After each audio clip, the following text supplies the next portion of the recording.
You don't. You know, you can smile. You don't have to look so angry. It's just my face. What was that? Ew. That was such a stage, but it's just my face. Yeah. Hi guys, welcome back to my channel. So in today's video, we're going to be doing a makeup look on my sister. First off, we're going to be starting with the lips. I always do this. I use the Clavu Hydrating Lip Pack, and I put that on before I start the makeup so that the lips are ready for lip gloss. Next, we're just going to do her brows. She has quite bushy brows. This girl is hairy as fuck.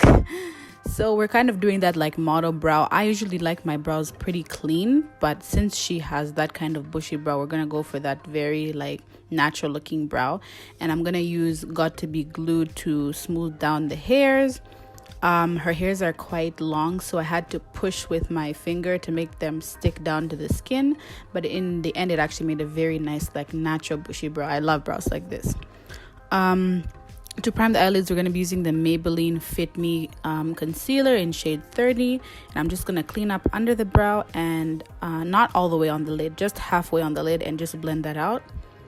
Then once you're done blending it out, you're just going to tape the outer corner of the eye so you can have a more precise cat look. And then we're going to take the CoverGirl concealer and pull the eyebrow up so it makes sort of a wing, but we're also following the natural shape of her crease. So whoever you're doing this on, just make sure you're using the natural shape of the crease. Then we'll be using the Patricia Bright palette from Makeup Revolution and using those colors. And we're gonna use the maroon shade as our first shade. I actually made a mistake. I used that instead of the brown shade first. It really doesn't matter at all. It came out the same as the other eye anyways, but yeah. Basically, you just want to blend.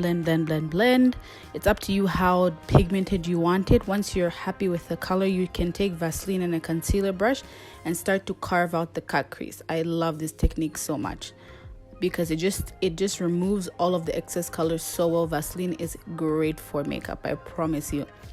She has actually a very nice eye shape for doing this type of a cut crease, so it was very easy for me to make the line. Even when I kind of made a mistake, it was fine because we just cleaned it up with concealer. But yeah, just follow the natural shape of the person's eyes, or if they have hooded eyelids, you'll have to kind of create your own cut crease. I was lucky I didn't really have to do that for her.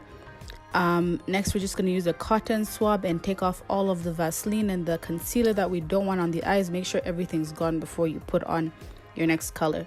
So going back with the first concealer we used to prime the lids, we're going to just draw the shape of the cut crease that we want and clean up any dirty edges that we may have left from removing the previous concealer. And it doesn't matter if it's not 100% precise because the colors we'll be using will clean up everything in the end. So using this other Makeup Revolution palette, we're going to set that concealer, and this will be the lid shade basically. It's like a pink nude type of color. It's actually a very, very pretty color.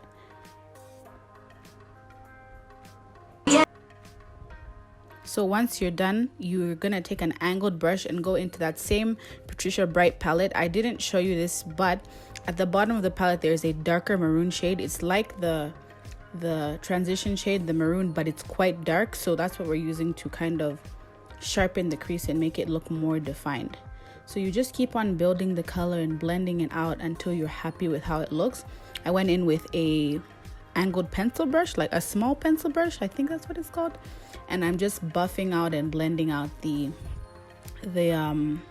color we had just put in, because you don't want it to look harsh. And you can do this step as many times as you want until you're happy with the color. Then next we're gonna go in with our liner. This part was kind of hard because I don't do liner on other people, so this was quite hard. She did have to help me because she knows her eyes best, but I tried my best to do the liner as well as possible.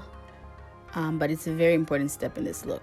Next, we're going to take the Juvia's Place palette and take that dark shade, and we're setting eyeliner. This takes the look to a whole new level because it just mattifies the eyeliner and makes it look so like matte and crisp. I don't know, it just makes it look really good. And then using the same color, we're just gonna kind of bring it up into the crease and make a tiny outer wing. If you can see, just do a tiny outer wing and kind of softly blend it into the rest of the eye so that it looks natural, like a nice blend. You get what I mean? Once you are happy with that, you can go in with the lashes. I cut a lash in half and took the outer corner of the lash and then just put it on the end of the eyes. This is best for people with hooded eyelids because it doesn't cover the entire eye and it gives you that perfect wing look. Next, we'll be taking that same pencil brush and just going on the waterline with the maroon shade. Okay, so this look was mainly about the eyes. I'm not going to explain the foundation. You can kind of just watch it because this is kind of a new thing for me doing makeup on other people, so I don't really want to explain like I'm an expert. So if you want to watch this, you can, but if not, you can just skip to the end to see what the final look is like. But other than that, thank you so much for watching my video. I'll see you guys in my next one. Bye.